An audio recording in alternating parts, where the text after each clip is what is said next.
Pois é, se você acabou já entrando, Vera, no próximo capítulo aqui, que era justamente qual é a do Eunício, qual é a desse Senado. Eu ia citar e cito que em sessão de apenas 22 minutos, hoje, por exemplo, pela manhã, foi aprovada a medida provisória que estabelece a Rota 2030, um regime tributário, um programa de incentivo para o setor automotivo. Novo regime exige dos beneficiários, como contrapartida, desenvolvimento de novas tecnologias e pesquisas em eficiência energética, e a MP segue agora para a sanção do presidente Michel Temer. Portanto, aí uma segunda votação, foi a segunda votação nessa semana, que entra em conflito com os interesses da equipe de transição do futuro presidente Jair Bolsonaro. A equipe defende de ser contrária à concessão de benefícios para setores específicos. O presidente do Senado, Eunício Oliveira, de quem a gente vem falando aqui nesse início de programa, discursou no plenário, negou que o Congresso esteja produzindo aí as tais pautas bombas para estourar na gestão do governo de Bolsonaro, mas fica aí a pergunta, qual é a do Eunício, Andreasa? Eu não posso responder qual é a do Eunício aqui, Silvio. Depois eu te falo pessoalmente. Mas, para ser justo, já havia um pacote de incentivos fiscais para o setor automotivo, e essa é uma espécie de renovação desses incentivos, com a novidade dessas contrapartidas aí, supostamente asseguradas. Desenvolvimento de tecnologia, algo energético de preservação do ambiente, do meio ambiente. A ver, né? De qualquer maneira, lendo o escopo da coisa, é mais uma medida protecionista, ruim para o ambiente competitivo e ruim para o ambiente produtivo brasileiro. É um dos vícios da indústria brasileira. Foi inapropriado quando Paulo Guedes disse, na discussão sobre a incorporação do Ministério da Indústria e do Comércio à pasta da economia, ele falou que ia cuidar da indústria brasileira apesar dos nossos industriais, inadequado para alguém que vai ser ministro, mas ele falou a verdade. A indústria brasileira tem uma quantidade de vícios, é acostumada a ser mimada, a ter a sua incompetência, a sua incapacidade de competir preservada pelo Estado. O Brasil passa por um processo longo de desindustrialização. São quase 3 décadas desse processo. A indústria perde relevância no nosso país, portanto gera menos emprego, mas os industriais estão muito bem de vida. O produto brasileiro tem dificuldade competitiva, depende do Estado oferecendo incentivos. É um ciclo vicioso, ruim.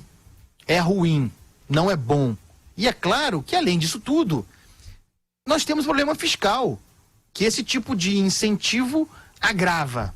Então, que dia terrível, que fase, que país.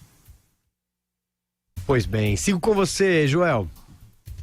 Olha, dizem muito, criticam que o Brasil sofreria com neoliberalismo, com capitalismo, tudo isso é mentira, tá? O Brasil não tem livre mercado. O que o Brasil tem, se a gente pode chamar assim, seria um capitalismo de laços. Um capitalismo no qual o Estado e grandes empresas vivem numa relação de simbiose, ajudando uns aos outros, mas daí sim, prejudicando o restante da sociedade.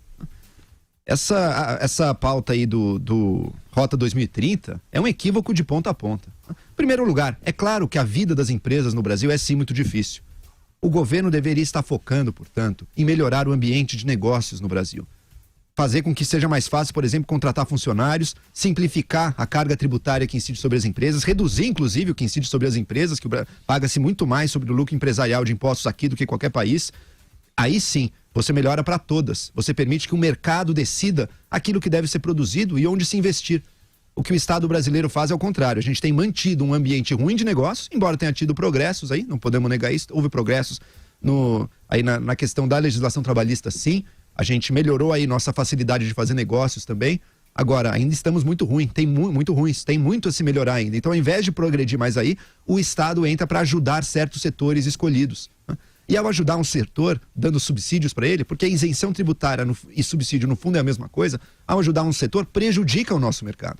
Ao invés de serem os consumidores decidindo com as suas escolhas sobre o que comprar e o que não comprar, aquelas empresas ou setores que vão crescer mais e quais vão diminuir, é uma escolha política feita pelos laços que alguns setores, lobbies mais poderosos têm junto ao poder público.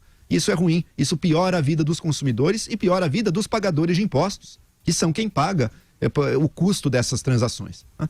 Alguém poderia dizer, tá, mas agora, diferentemente lá da Dilma, porque a Dilma dava isenção tributária sem exigir nada, né? Daí foi a festa, a farra do boi mesmo. E aqui é algo que ajuda os mais ricos, inclusive, hein? Não tenho a ilusão de que o PT ajudou os pobres, não. Isso é transferência de renda direta para os mais ricos, aí, para os industriais, para os donos de empresa. Agora, nesse caso, pelo menos, então tem alguma exigência de pesquisa. Alguém pode dizer, mas não é, o governo não tem que mesmo estar subsidiando pesquisa em algumas áreas? E eu digo, ok. É possível sim a gente pensar que em certas áreas o governo vai ter que, e tem todo incentivo, pelo bem do país, de incentivar certa pesquisa científica, pesquisa de base.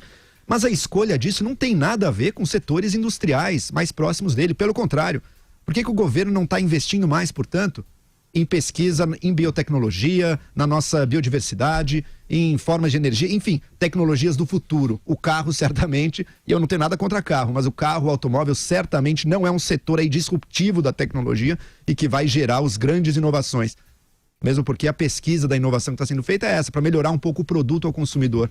Justamente aquilo que o mercado funciona. Esse tipo de pesquisa você não precisa de dinheiro público. Esse aí você tem que deixar mais mercado. A Rota 2030 é menos mercado. É mais poder para as empresas, mais gastos do governo e menos liberdade aí de iniciativa e de mercado em geral. Vera, para a gente arrematar o tema, e enquanto isso, enquanto o Senado votava, o presidente Michel Temer estava no salão do automóvel, tirando fotos dentro de carros novos, futuristas. Não é nem isso.